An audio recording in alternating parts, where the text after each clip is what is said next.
Hi, this is Jacqueline from Lichen Sclerosus Support Network, where our mission is to empower people with lichen sclerosus by providing evidence-based education and support so that we can live in a world where those with lichen sclerosus are informed, educated, and get diagnosed early. If you find the information in our videos helpful, please consider donating your time or money so that we can continue our LS education efforts and support. All right, so in this video, we are going to be chatting with Dr. Chailee Moss. We are going to have an incredible conversation about how the vulva changes over the lifespan. So how the vulva changes from adolescence into early adulthood, throughout the menopause transition, etc. We are also going to be talking about changes that can occur to the vulva that occur with conditions like genital urinary syndrome of menopause, which is GSM, as well as vulvar lichen sclerosus. This is going to be a great conversation, one that you don't want to miss. So definitely stick with me here. If you're not familiar with Dr. Chailee Moss, she is a board certified OB-GYN working out of the Center for Vulvovaginal Disorders in DC and is currently accepting patients. She's also an active member of the Society for Academic Specialists in Obstetrics and Gynecology, serving on the research committee as well as the paper award committee. And I will have all of Dr. Moss's links in the description box below for you to check out. As always, be sure to like and subscribe to our channel so you don't miss out on any more LS content.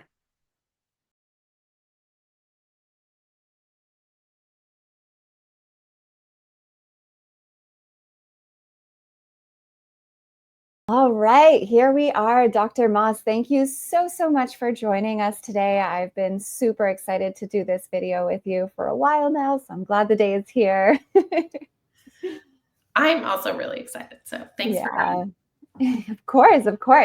So we're going to be talking all about changes that can occur to the vulva throughout age and with different vulvar conditions. But before we kind of jump into that, I'd love if you could kind of introduce yourself a little bit. And one thing that I love asking clinicians and researchers is, how did you get into this space? Because it's so niche.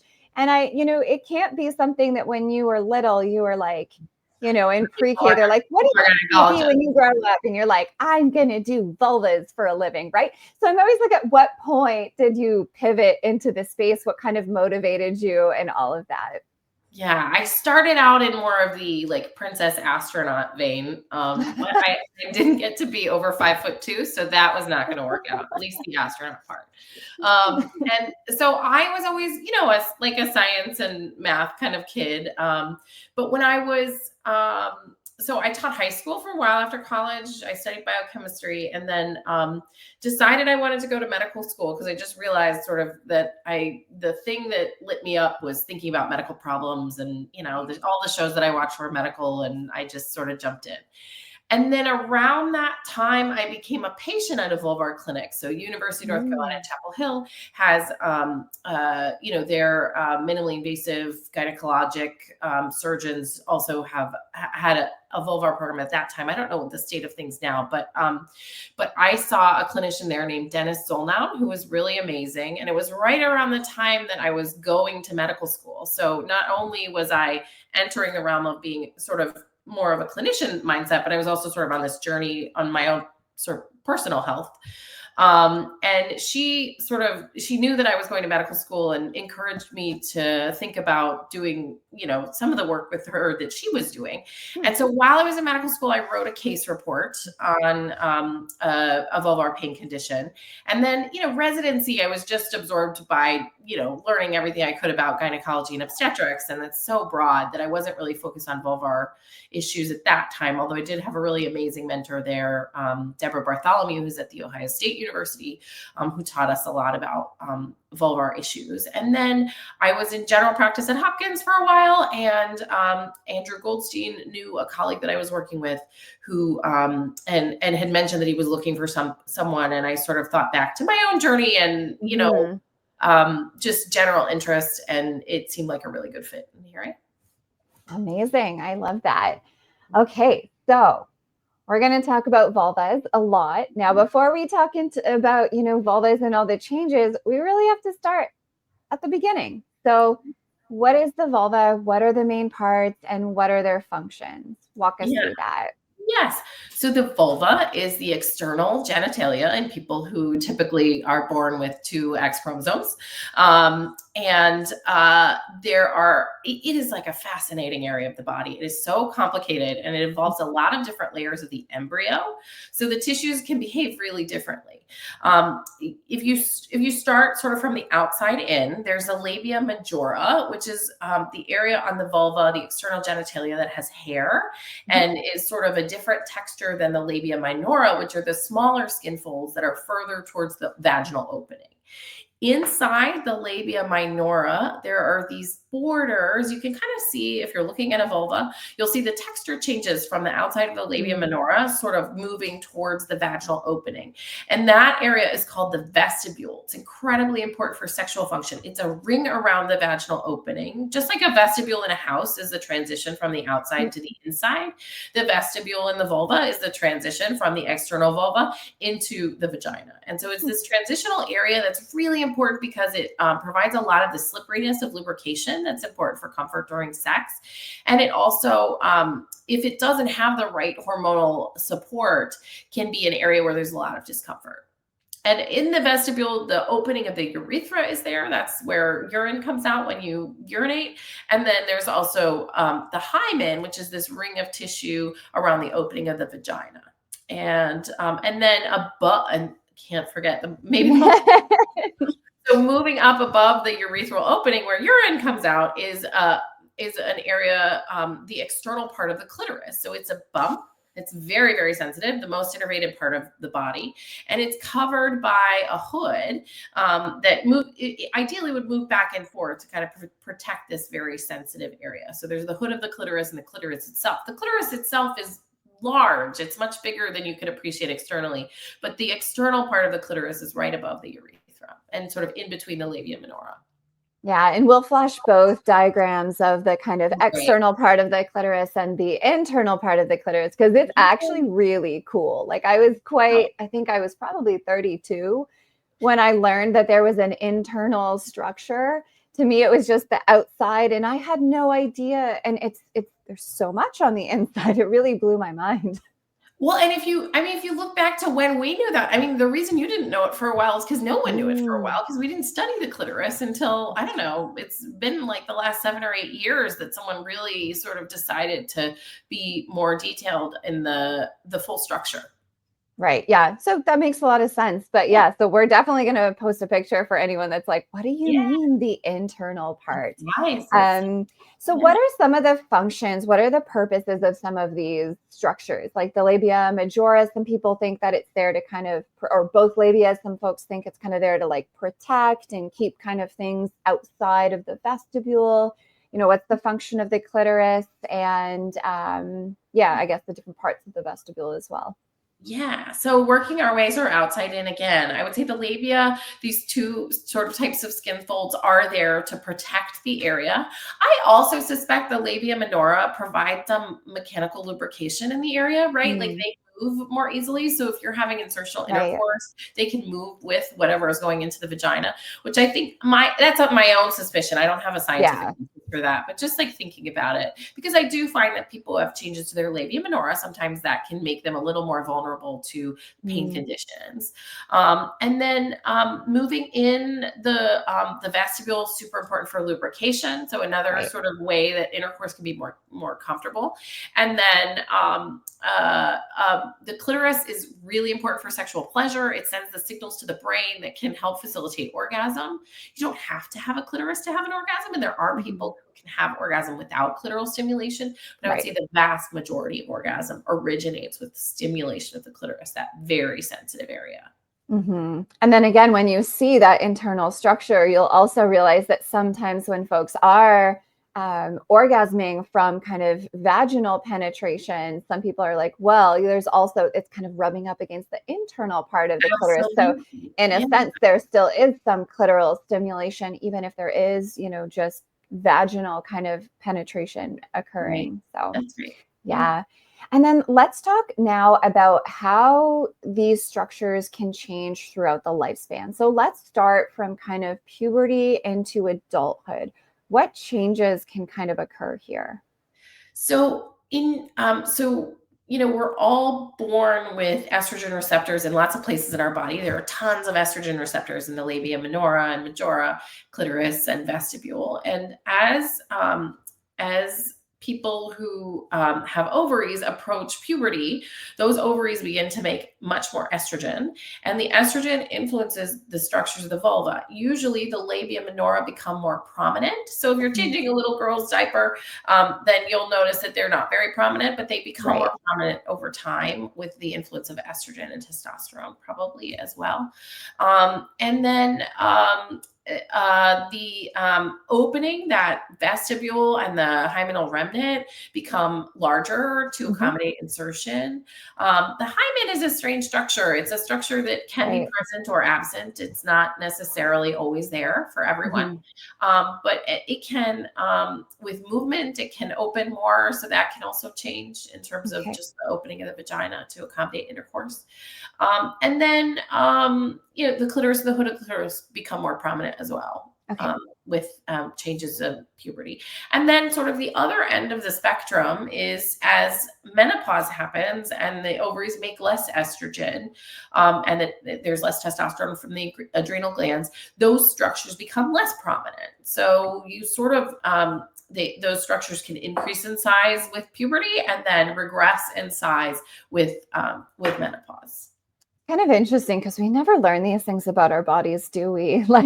No. And I would say, even in, medical training, it's limited. And part of that is like the breadth of what has to be covered in medical education. But I would say for gynecologists in training, we're really trying to make it, because, you learn about the vagina, you learn about obstetrics in medical school, but I think the emphasis on the importance of all these structures of the vulva is really something we could do better on.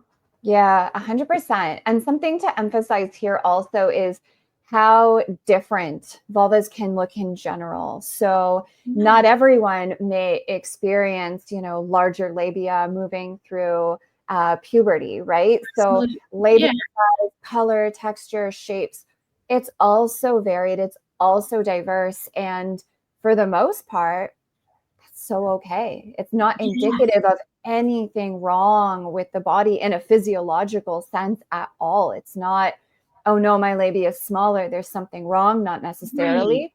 Oh no, my labia is larger, there's something wrong. No, not necessarily, right? Not everybody is going to have a vulvar skin condition or anything occurring. We're all so different. I mean, I'm sure some folks have seen there's various vulvar libraries online where you can kind of see images of real vulvas of people of all different skin types, ages.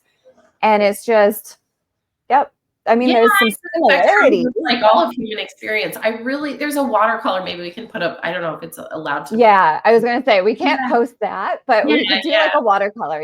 Yeah, those, there's like a tableau of watercolors of all different sort of variations on vulvar appearance. I would say the thing that people come to me worried about often is like asymmetry of the vulva or less prominent or more prominent labia minora. And I really try to get people to focus on function, right? If you're having, things are functioning the way that you want from a sexual standpoint and you're not having pain, then that's the most important thing. I've never seen a symmetrical vulva, and I've seen many, many vulvas.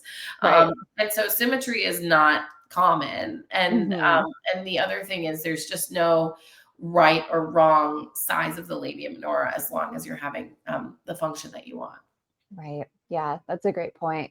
So let's talk about vulvar lichen sclerosis. What changes can occur to these structures if somebody has lichen sclerosis? Yeah, I would say that the easiest thing to see in someone who has lichen sclerosis that's sort of a slam dunk, okay, that's what's going on, are changes in pigment, right? So you can have pale discoloration. Often that's on the labia minora and the inside parts of the labia majora, so sort of the folds between the minora and majora. So you'll see changes in pigment. You'll also see often that the labia minora become less prominent. And unlike situations that are sort of hormonally mediated, right? More prominent labia under the influence of estrogen, less prominent when estrogen is taken away. With lichen sclerosus, what we have is really a scarring condition. And so that's what sclerosis means, scarring. And so what's happening is that the labia minora becomes scarred to the labia majora, and they become much less prominent. And I think that that can have, modest effects on function, but it's mainly a sort of a signifier that there's an inflammatory condition going on underneath the skin, and this is sort of the outward manifestation of that. I'm curious, do you see that loss of pigmentation in the vestibule proper? Or is that kind Not as of much. yeah, It's more, lichen sclerosus it can affect the vestibule, and we have had biopsies where it's lichen sclerosus of the vestibule, but it more classically affects the labia minora and majora. So if something's going on in the vestibule or in the vagina, then I'm worried more about something like genitourinary syndrome of menopause, or in other cases there are other skin conditions that can affect those areas, like in planus, for example. Right. Yeah, I was just curious because I've seen a lot of photos at this point of vulvas with lichen sclerosus, and that loss of pigmentation, I tend to see it definitely the labia minora, sometimes around the clitoris, sometimes around like the opening maybe of the vagina, the perineum kind of area there. You can see it as well. But I've never really seen in these photos anyways, any loss of pigmentation in the vestibule. And so I was definitely curious to ask about that, because I've had people say like, there's white in my vestibule. Do I have lichen sclerosus there? And that's hard for me to answer because I've never really seen in any of the medical papers that I've read, I've never really seen loss of pigmentation specific to the vestibule mentioned. It's usually like clitoris, labia, perineum. Like those are the key structures that kind of get mentioned in every paper across the board, regardless of what like question they're looking at. So I was curious to know about that vestibule area. And then with the labia minora, this might be more of a question for like any other clinicians that are watching, but there's a challenge in people that work in this space diagnosing these conditions, because if we think back to what we said about the diversity of how genitalia look and how some people just have very small labia minora, some people it's fuller, asymmetric, it's this, it's that. How can you tell, at least from a clinical point before a biopsy is brought in, that, this may be lichen sclerosus versus this person may just have small labia? Because what we hear a lot as patient advocates is that people go to a healthcare provider and say, there's changes, my labia are smaller. And the clinician looks and goes, oh no, those are normal. Some people just have small labia, like you're fine. And then they go misdiagnosed. Undiagnosed. Only to find out that it was. And then conversely, I'm also seeing this different effect now where lichen sclerosus, there's a lot more awareness about it. And so you're seeing a lot more GPs who are at least know that this is a condition now. And so anybody with smaller labia, they're like, you have lichen sclerosus. And it's like not necessarily. So I see it being this really tricky thing, especially if you're the clinician seeing this person's vulva for the first time. So if you followed this person and you were like their pediatric doctor and now they're 18 and now you're seeing changes, that's one thing because you've seen their vulva change over time. But if this is the first time that a patient's coming in the office, you don't know what their baseline normal is. So how, like, does that scarring look a certain way clinically? Like, how do we make that differentiation as like a clinician?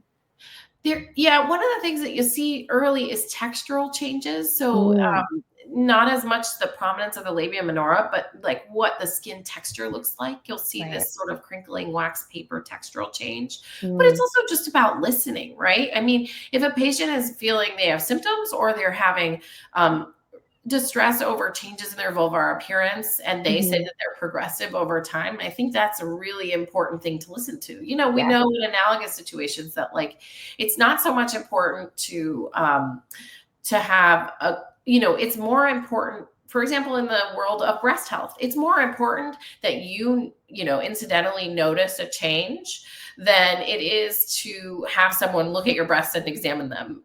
Obviously Right. clinical breast exams have their place, but the thing that would concern me most is if a patient says, oh, I have a new Yeah.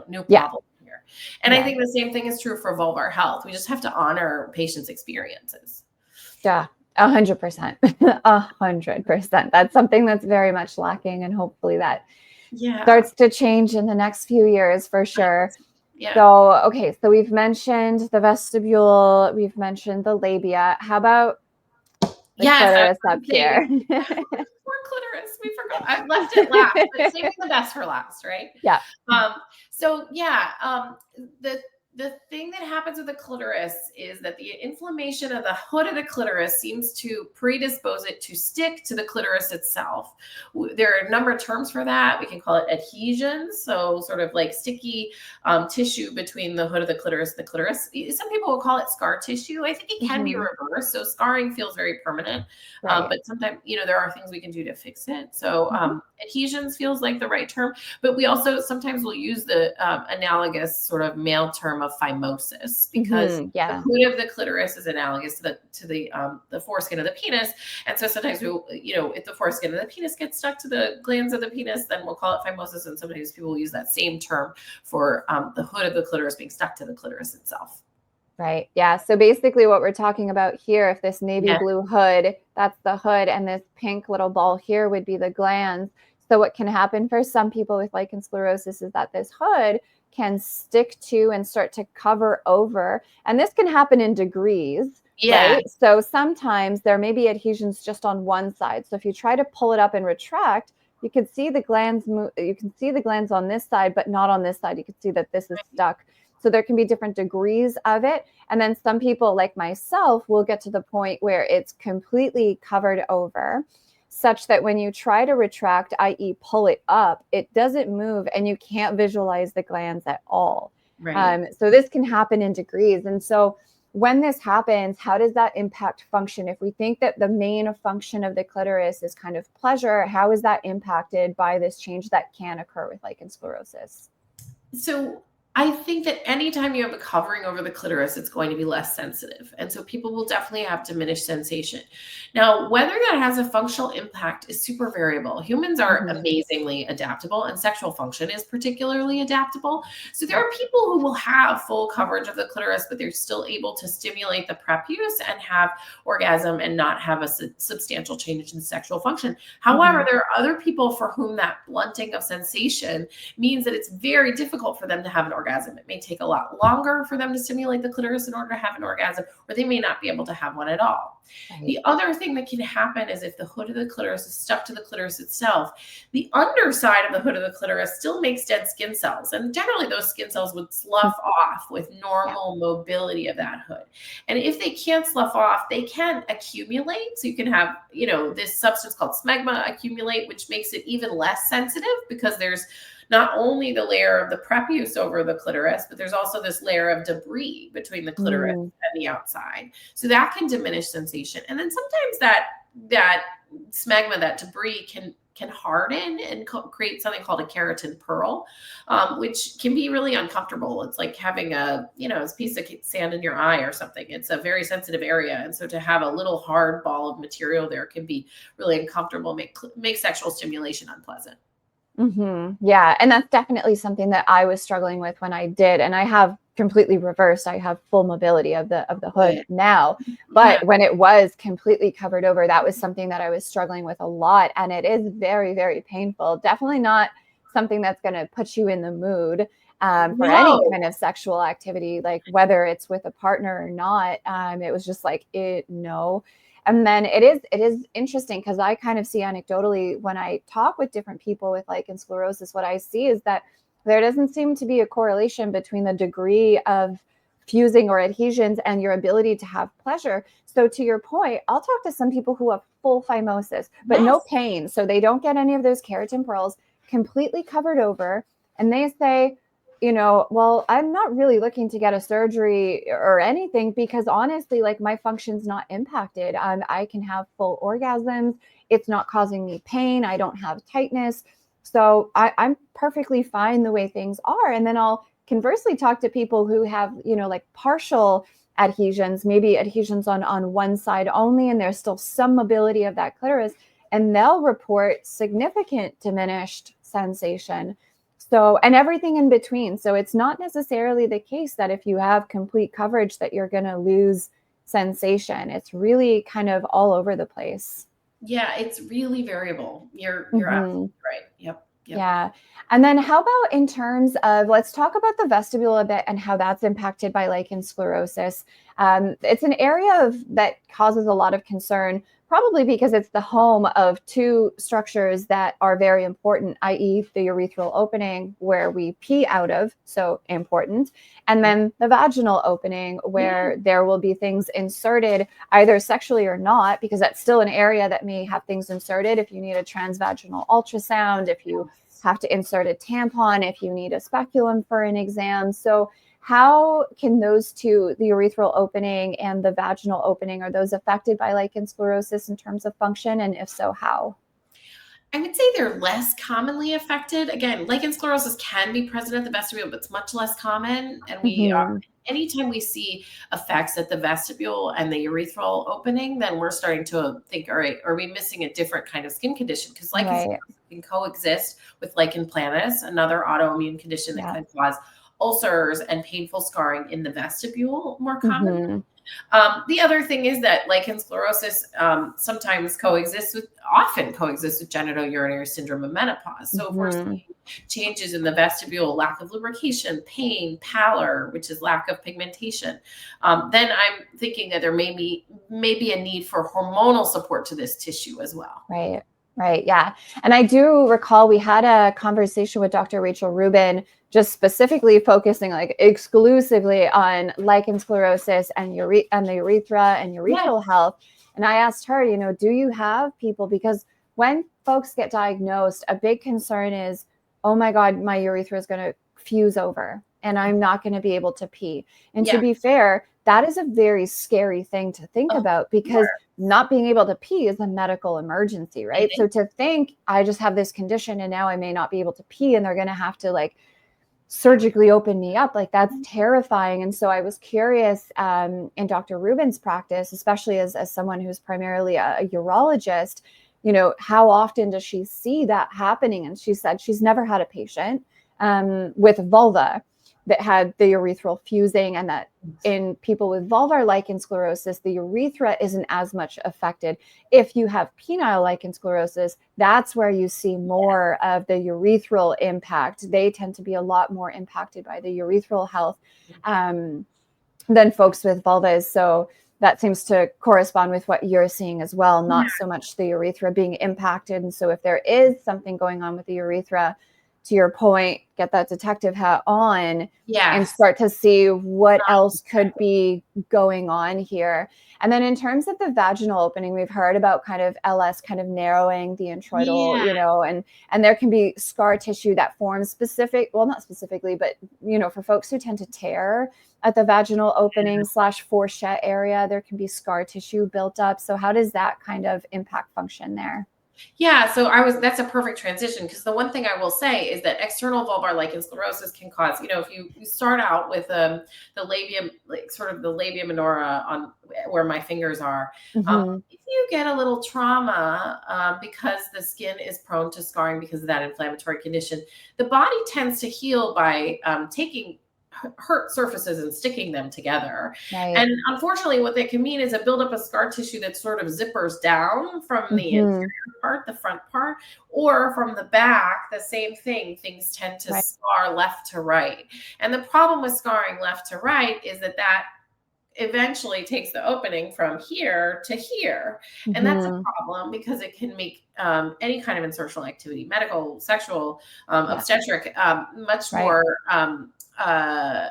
problematic, and cause tearing every time, which then worsens the problem. So you can get anterior tearing that actually covers the urethra, even though it isn't a problem of the urethra itself. It may be a little obscured. And I think I have had patients where I felt like it may be making them more prone to urinary tract infection, just because mechanically things are trapped behind these labia minora. And then the posterior labia minora fusing, that can certainly narrow the genital hiatus in a way that is really uncomfortable during insertional activities. Mm-hmm. Yeah, that makes a lot of sense. Also, I was just thinking as you were talking, like the most simple example of like, I cut my finger in the kitchen. Yes. How does that heal? Like I've got, there's a gap now between this skin and that skin. And it's true. It kind of heals like that by sticking the two pieces of skin back together. Two pieces together. That's how the body wants it to heal. In fact, what we do when we're resolving some of that scar tissue, like we may surgically remove a little bit of scar tissue, what we actually do is apply a steroid to prevent that healing. We actually want the body to heal in a way that it isn't prone to do by healing bottom up instead of sticking the two injured surfaces together.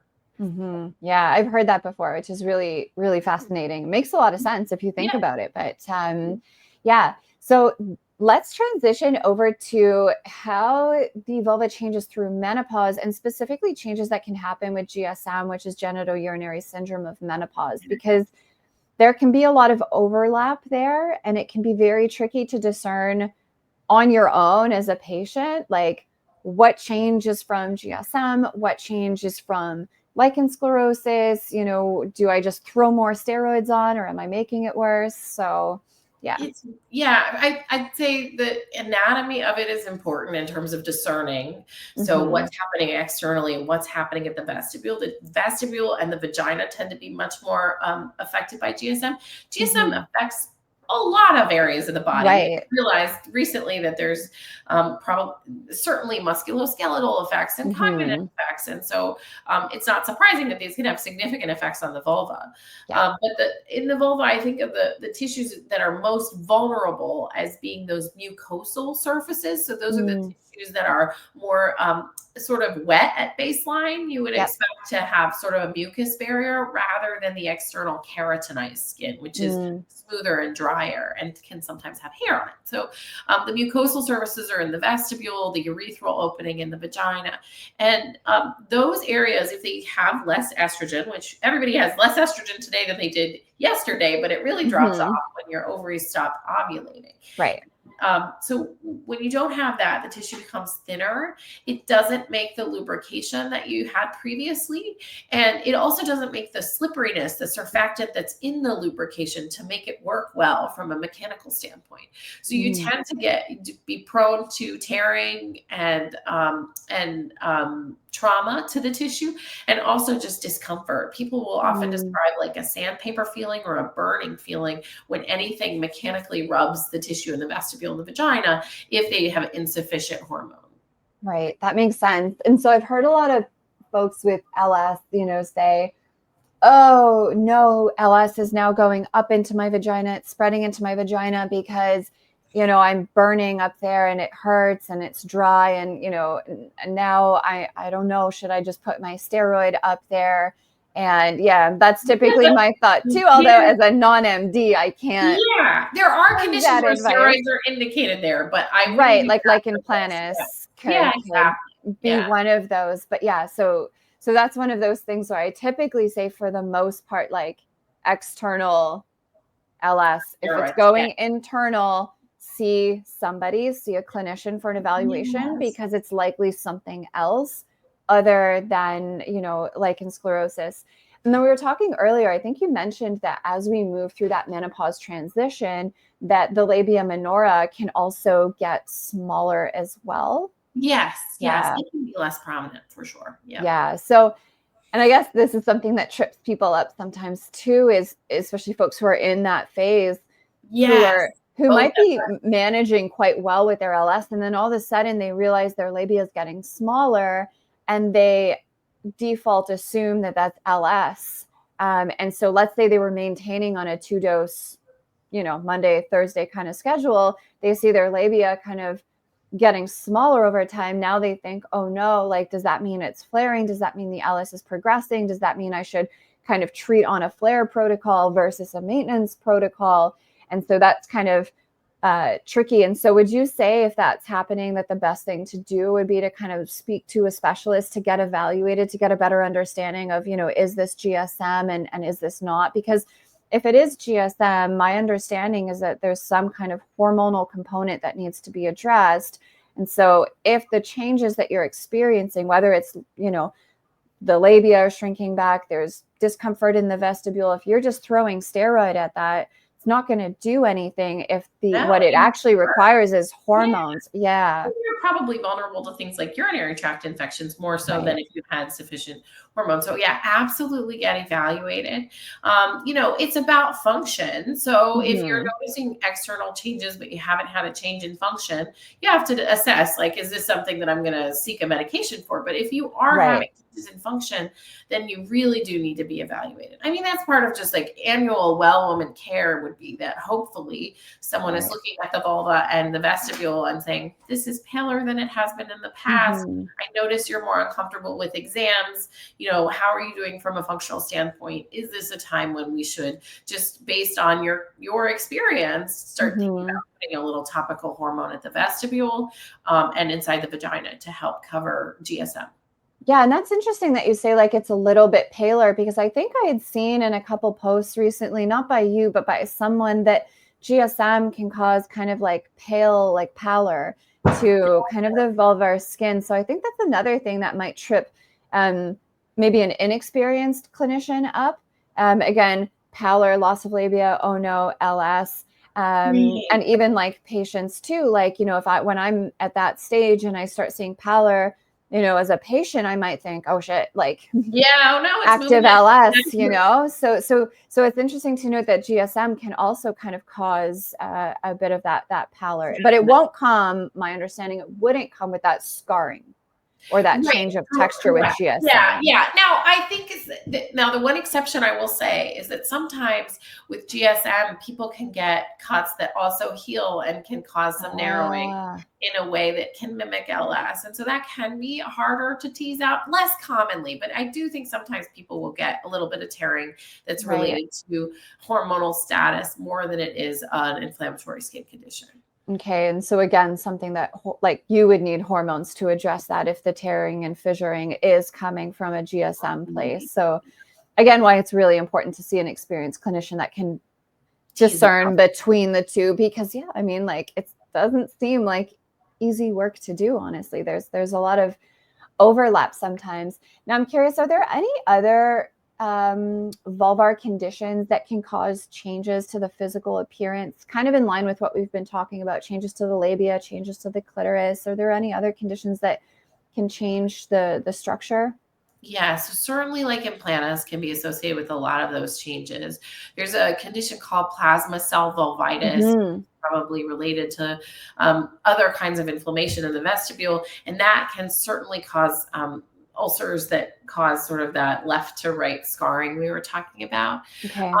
There are also people who will have other conditions that don't necessarily cause scarring, but can be associated with ulcers, things like Behçet's, which is a condition that causes ulceration of the vulva.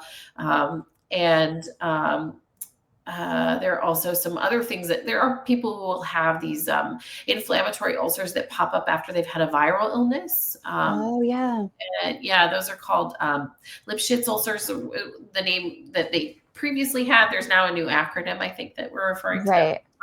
But yeah, so those are all things that can cause some of these changes, and those are temporary. Usually with those post-inflammatory or post-viral ulcers, those usually don't cause permanent scarring, but the other conditions can cause that. Yeah. Okay. Fair enough. So let's pivot a bit from what can happen to, are there things that we can do to kind of stack the cards in our favor to prevent or reduce the likelihood of these changes?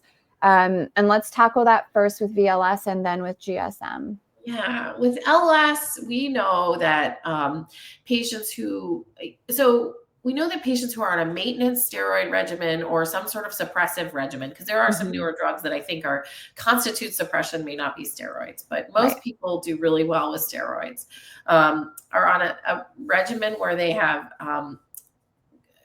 regular use of their steroid and are seeing a clinician regularly, I think that those people rarely progress. If their symptoms are under control and on a clinical exam, it doesn't look like they're having that crinkling of the skin or new scarring, usually those folks will do well.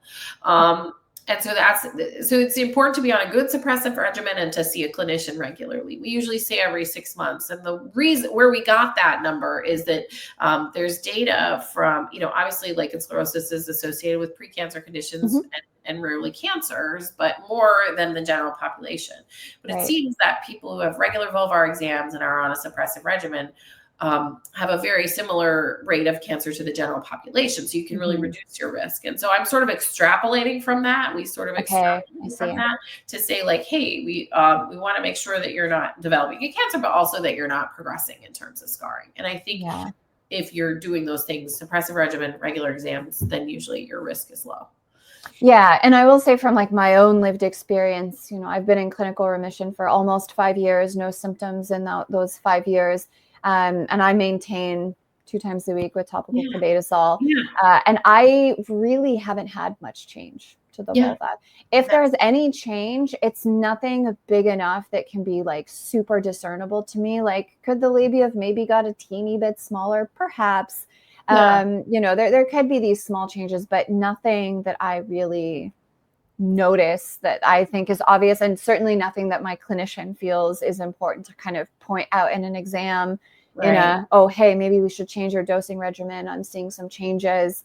So I've definitely been able to kind of just halt any further anatomical changes and actually reverse some of them, which is nice in the case of the clitoris. I mean, the labia minora. Clitoris is the one that can be, I would say, the more challenging one, because I think people are so prone to develop adhesions there. And so even if you've done a procedure to try to help with the adhesion, sometimes those do come back. That's, I think, the hardest to keep at bay for people who are just like really prone.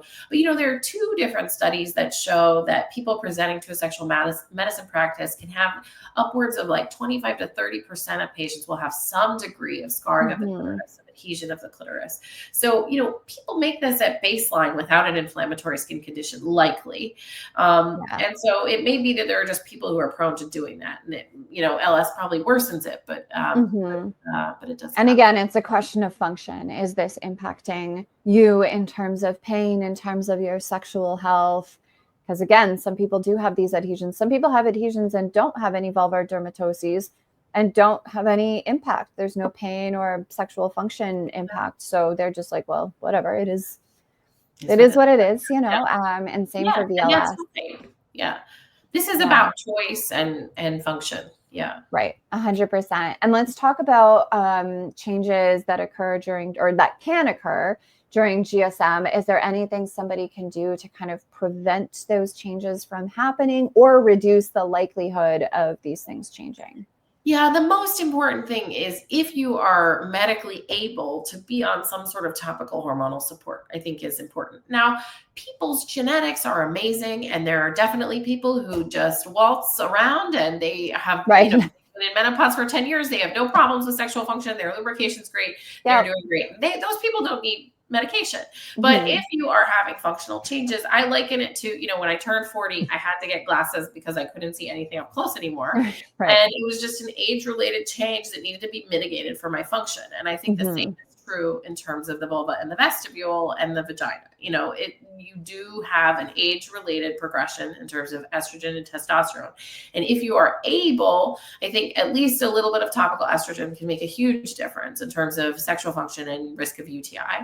I would say, not everyone can use those medications. So there are other things, other strategies. Hyaluronic acid is a great thing that people can use that's non-hormonal. There's also other things that are non-hormonal that you talk to your doctor about, but some sort of topical medication to mitigate some of those changes is vital for I'd say most patients. Could something like intrarosa help with that? Absolutely, So intrarosa sort of works as like a precursor to estrogen, testosterone. Your cells take it up and they make the hormone that you need, which is nice because it's not as much it may be less hormonal exposure systemically, although there's so little hormonal exposure with topical estrogen that it's usually a safe option for most patients. Yeah. Unless you've had a really substantial hormonally mediated cancer and your oncologist feels like it's not a good idea. Of course, yeah, that makes sense. Is what about topical progesterone or testosterone? Is that ever brought in a GSM case? Yeah, so there are tons of testosterone receptors in the vestibule. And our group did a study looking at people who had sexual dysfunction on a certain kind of birth control pill, because that can provoke sort of a GSM-like picture. Right. And it turned out the people who had dysfunction seemed to have different testosterone receptors than the people who didn't have dysfunction. And so I think those two things, the fact that there are lots of receptors in the area and the fact that there seems to be a difference in function in people with different testosterone receptors, have led us to often include a little bit of testosterone in the topical preparation we use for GSM. Yeah. I don't think that there are clinical trials of the highest level, the good randomized control trial where we put people on estrogen and put people on estrogen and testosterone and compare. But anecdotally, our patients seem to do really well with a little bit of both. Okay. Yeah. Because that's definitely a question we get sometimes too, is like, is estrogen sufficient, or do I need to have other hormones in place? And again, for GSM, we are talking topical. So a cream, an ointment, a gel applied to the skin. We're not talking about HRT, which is a systemic. So just to make that clear, because some people get, are worried more about the systemic, but we're not talking about systemic when we're talking specifically about GSM, which is changes to that kind of genitourinary area. And this can help a lot for folks with chronic UTIs as well. Yeah, absolutely. Which significant reduction. Yeah. That's what I keep hearing. Everyone's like, every time I hear people who are like, oh my gosh, it's like my 6th in a month, I'm like, maybe you should talk to your doctor about topical estrogen. And think about if there's anything that might be contributing. There are medications that block the ability of the body to access the right hormones at the vestibule. Oh, interesting. Yeah, so some people will be on like spironolactone for acne or hair growth, and the way that it works is by blocking some of the testosterone in your body from reaching those tissues, right? That's why a birth control pill is so great for skin and excess hair growth, is because it, you make this protein that binds up the extra estrogen and testosterone, and that's nice because if there's less testosterone around, you tend to have less acne and you tend to have less hair growth, which in sort of areas that are more classically associated with male hair, right? Like you tend to have less terminal hair, chin hair growth, that kind of thing. And so people going on the pill really like those effects, but unfortunately the flip side of that is less estrogen and testosterone at the vestibule, where it's really important for like lubrication and sexual function. And there's some people who have great genetics and they do fine. Yeah. And it doesn't bother them at all. But there are people who probably are just like exactly where they need in terms of their access to those hormones, and putting them on a drug that changes that balance can really affect function. And what kind of a doctor would one see about these concerns, like these GSM hormone related concerns? Because that can be a bit tricky. I find that a lot of standard gynecologists don't have that extra knowledge and don't feel comfortable talking or prescribing in the realm of hormones. So if someone suspects that they're, experiencing symptoms of GSM, what kind of doctor should they go see? I mean, ideally, someone who's certified by, for example, the North American Menopause Society or ISSWSH, I think are really great. International Society for, or ISSVD is another good organization, I think, that has people that are more comfortable with this. But I would say ISSWSH and North American Menopause Society are really great in terms of their training and certifications. I'm a member of ISSWSH, and I'm not NAM certified, but that's because it's quite a process to become NAM certified, but it is something that I'm planning to do because I think it's important. Yeah, and NAMS does have a really great provider directory that you can use. It's free to access. You just plug in your geographic location, and then they'll kind of list out any provider that has that certification, which is really nice because it can be a struggle to find a provider who feels comfortable enough in that world of hormones. And I definitely see that that's a big struggle for folks with lichen sclerosus or any kind of hormone concern. Yeah, and I'll also just plug, Tight-Lipped and National Vulvodynia Association, I think, also have good provider directories that can be helpful too. Yes, they do, and they're both great. informed about vulvar, the hormonal conditions. Yeah, totally. I'll put their names up on the screen. And we'll also have all of these directories and links in the comment section or the description box below for folks to kind of check out, because they're all exceptional resources when it comes to genital pelvic support in general. Yes, amazing. So is there anything, when we talk about, how the vulva changes throughout the lifespan, is there anything else that you may have wanted to touch on that we didn't get to touch on? I don't think so. I mean, I think the main thing is it's about function and your day-to-day life. And I would say, we have, our group has studied some troublesome phenomena that like people aren't believed when they say like things are changing, I'm having these symptoms. And so it shouldn't be on the patient to be persistent, but unfortunately a lot of the time it is. And so if you are having changes, then really getting to someone who's listening to you is really important. Yeah, I agree 100%. And I, as a patient advocate, give a lot of kind of peer advice to the community. And I hate half of the advice that I have to give because it feels so wrong and unfair and unjust. Like the work that is put on the patient is so unfair, and it shouldn't be this way. It's tremendous. Yeah. However, if we want to be taken seriously, we do have to kind of sometimes do this extra labor. And to your point about not being believed, it's definitely something that I hear and witness a lot in this community, right? I told my doctor things are progressing. I told my doctor, I didn't used to look like this. And they just said, you look normal. And we do have a video where we talk about the role of taking photos with lichen sclerosus and other vulvar conditions. I mean, really, it kind of generalizes out to anybody with a vulva. And, we talk about this in different ways, both the patient taking photos, the clinician taking photos. But in terms of, being taken seriously, sometimes when I'm doing like a peer support call or something, what I tell folks is, if you feel comfortable, take photos and document, not obsessively, but it's nice to have a kind of baseline photo to say, hey, this was me when I was diagnosed. This was me 6 months on, steroid therapy. This is me 1 year later maintaining. But do you see how like the clitoris has changed, how I'm trying to retract? Or do you see now how the left labia has now started to adhere and fuse to the right side?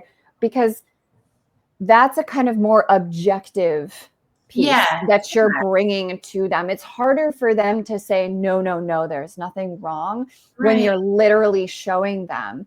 But I mean, I don't even know how many vulvas you see in a year, right? Like I would assume, right? Exactly. And so I always tell people, like, it's not even a knock on the provider. This is just part of being a human and the capacity that our memory has. Like, I don't think that they remember you from a year ago. Certainly not every single detail about your vulva, unless that provider takes photos, in which case that's another place where they can be a great education tool, both for provider and clinician, because then the clinician can say, like, here was you at your last checkup. Here we are now. Here's some changes I'm seeing, either for better, worse, or just there are no changes. Or not. Keep it up. So I always tell people, like, if you're worried about the changes, try to document in that kind of more objective way that they're going to have a harder time saying, no. Yeah, I think that is particularly important for people who are having tearing, because if that left to right, sort of scarring is happening, it can seal really quickly. And so I think people waiting to see a specialist or waiting to see someone who's a general gynecologist may have some experience, but not be as versed in lichen sclerosus. They'll say, oh, well, it looks healed now. I had a patient last week who said, I kept tearing, but by the time I could get an appointment, they would say it isn't there. So that's an area where like pictures can be really helpful, because it's hard to be dismissive of like, this is why I'm bleeding in this picture, and I love pictures. I usually take them for most of our LS patients, with their permission. And I actually will put them up in the room during the exam, because it's so nice to look at the patient, look at the picture, figure out what's different.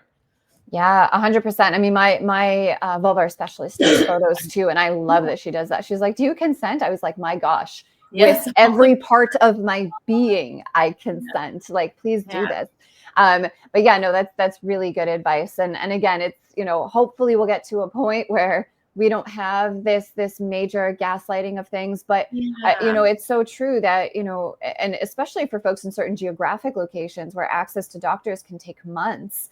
A lot of these things, to your point, can heal up. And then by the time you get there, they're like, well, things are fine. And you're like, well, I know, but it wasn't. And then I'm trying to describe it from my point of view, which may not map on to the scientific medical language that the doctor has. Right. And so there can be a miscommunication there. Whereas like, even if I'm using the terms that my doctor may not be familiar with, a picture, with a tear, with bleeding, or, a rash or an ulcer, even if I'm not using the words that they're looking for, they now know with that photo. And so many of us, I mean, like, I'm the person that experiences symptoms on a Friday, calls the office, everything like heals up by Monday, get in, and they're like, well, I don't see a rash on your arm, you're fine. And I'm like, yeah, well, now I am, but the therapeutic doctor's appointment. Like, it's always like that. Like, I never get sick or I never get an issue on a Monday. No, it's always like on a Friday. And then they're like out for the weekend. So again, pictures can be really great if you feel comfortable. And in that video, and I will link it above and below, because I do talk about different, both for Android and Apple, there are applications to kind of encrypt and hide your photos. Because that tends to be the main reason that folks are kind of apprehensive and reluctant to take those photos. Does tend to be for those privacy reasons, which fair. I even know one person that bought like an old school Polaroid thing. So she'll take a picture, it pops it out, and then hides it in a drawer and locks it. That's not on any cloud. That's not on any computer or anything. And I will say, because lichen sclerosus can affect pretty young patients, you really have to be thoughtful about that. Like there was an article in the New York Times that I tell all my patients with, younger parents of younger patients with lichen sclerosus, that,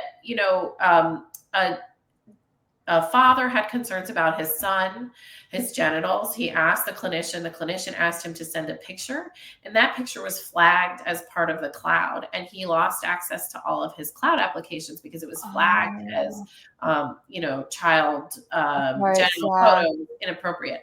So I think especially when you're dealing with minor children, you really have to be thoughtful about not, about how if you're going to pursue any kind of photography, that it needs to be very obvious that it's medical and away from any kind of cloud or somewhere where it could be.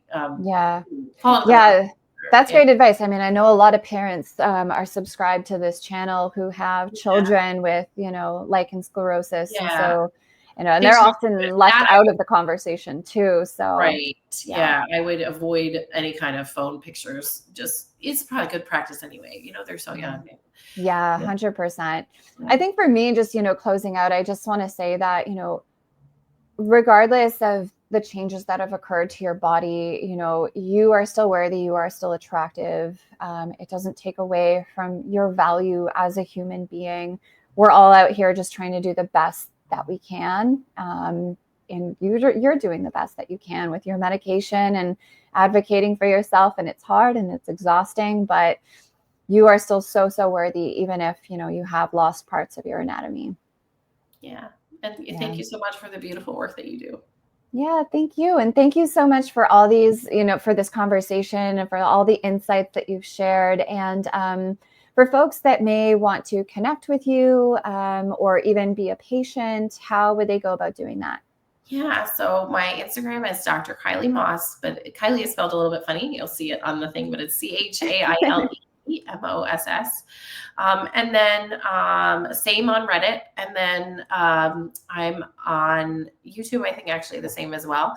And then it's vulvodynia.com is the way to get in touch with our practice. And our coordinator information is there if you'd like to reach out to schedule a visit.